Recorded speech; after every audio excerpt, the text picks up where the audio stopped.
I have been journaling for more than 20 years, and this year is going to be the first one where I have more than one journal on the go. So let's talk about why and put these down because they are so heavy. So these are the 3 journals that I'm going to be using in 2026. Pause to appreciate the stunning colour story that's happening. Chef's kiss, no notes. But let's talk about why I landed on 3 and what I'm going to use them all for. So to understand why I chose 3, we need to go back to, well, this isn't the beginning. I was 9 at the beginning. That is a different video in itself. But when I started journaling, it was, nope, not that page. Where's a safe page to share? Not that one either.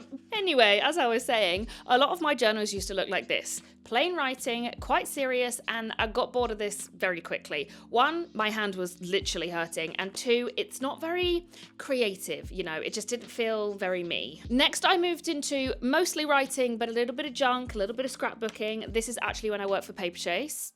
Moment of silence. RIP, gone but never forgotten, which I really enjoyed, and I did this for a few years, but again, sitting down and writing, I wasn't getting on with it. This takes us to 2024 and 2025, where, as you can see, I write very little, and we're pretty much in junk journal scrapbook territory fully now. I'm literally covering my ex's face, but I do love this spread. So yeah, but there's an issue with this as well. It's currently January 2026.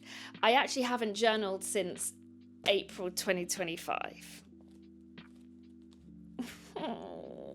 So it's obviously been on my mind that I have not been able to keep up with my journaling, and it's so upsetting because I love memory keeping and I hate the idea that I'm missing documenting things in my life. But what happened in April is that I went on an amazing holiday to Amsterdam, didn't have the time to journal it, continued to not have the time to journal it, and then because I have to have everything chronological, I basically just started to get months and months that needed to be journaled on top of each other, and obviously I just completely shut down, and my ADHD said, nope.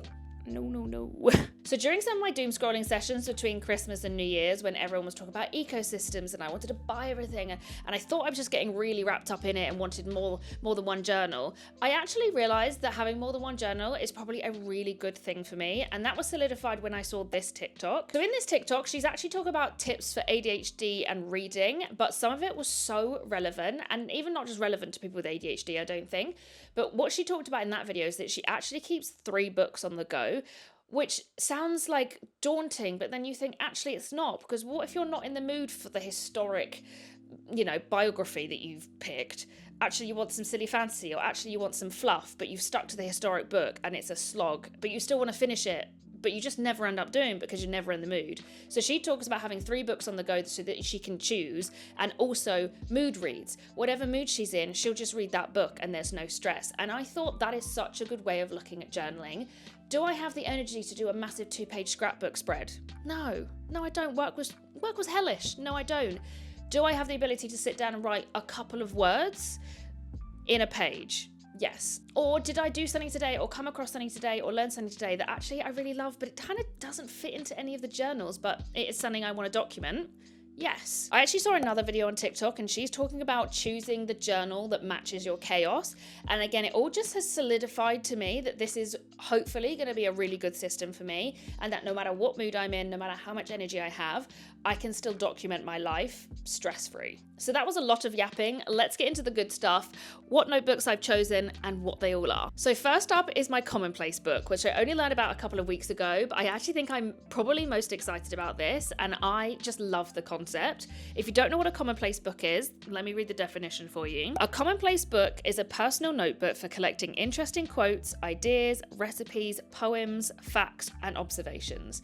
I just love that concept. I listen to so many podcasts on history, on media, I am that fun fact person. That's me. And I love the idea of having a place to put things I've learned, I've noticed, I've come across, things that inspire me, reviews of books or TV shows.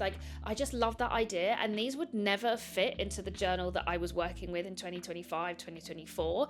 And I just love it. I love the idea that they're little books that you can fill up, and it's just your life in things that you found interesting. I also saw this amazing headline from the New York Post that was like, commonplace books are like diaries without the risk of annoying yourself. And I just think that just sums it up. Like, this is a no stress way of just like documenting my life, and I love it. So I have started this already.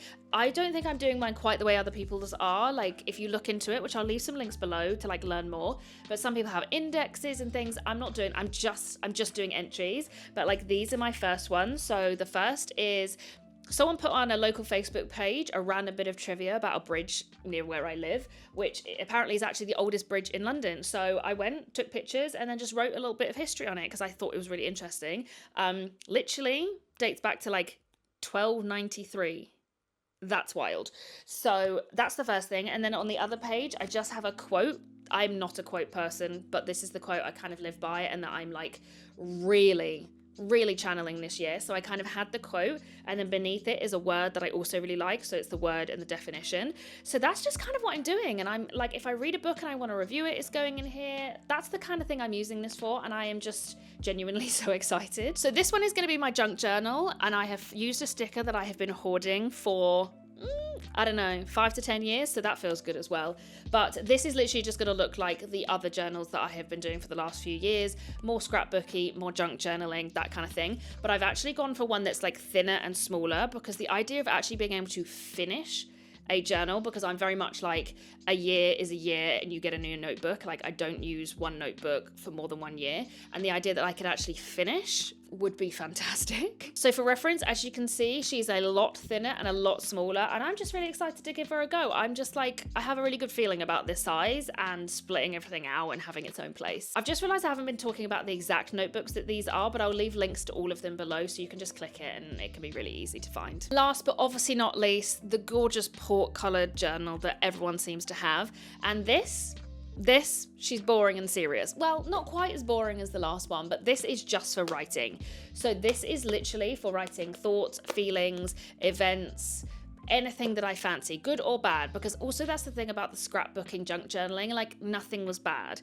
And I don't necessarily like looking back and reading when I'm having a bad day or something has gone wrong, but there is a beautiful thing about documenting my feelings at any given moment, and also being able to look back at it and be like, God damn, she was being dramatic, you know? Or she was right, who knows? But yeah, this is just going to be for writing, basically. I've also started this one already. I did a little like 2-pager on 2025, the good, the bad, the ugly, mostly grateful for it though. And then I also printed out that same quote and then just sort of wrote how I want it to like fuel my year and how I relate to it. And again, that's as quotey and as deep as I'm probably going to be getting, but I kind of printed it out and then put some washi on it, so it's not going to be completely boring. And again, this can also hold events that like they don't need a whole freaking scrapbook page, but I want to document that they happened. So yeah, this is gonna kind of be a little bit of a hybrid like I used to do, but I'm very excited and I love the simplicity of this one. So that is my 2026 journaling ecosystem. I feel so inspired right now. I'm really excited to get going. I just feel like knowing my brain a little bit more as of last year, I just think each one of these means that there is no hurdle for me to be able to document my memories or my thoughts this year. Whereas before I had one thing and there was loads of pressure. Now it's like whatever mood, there is something that I can use. So let me know how many you're using in the comments, and also what you're using them for, because I would love to know. I have been loving watching people's ecosystem videos. So yeah, I hope you enjoyed this video and I will see you in the next one.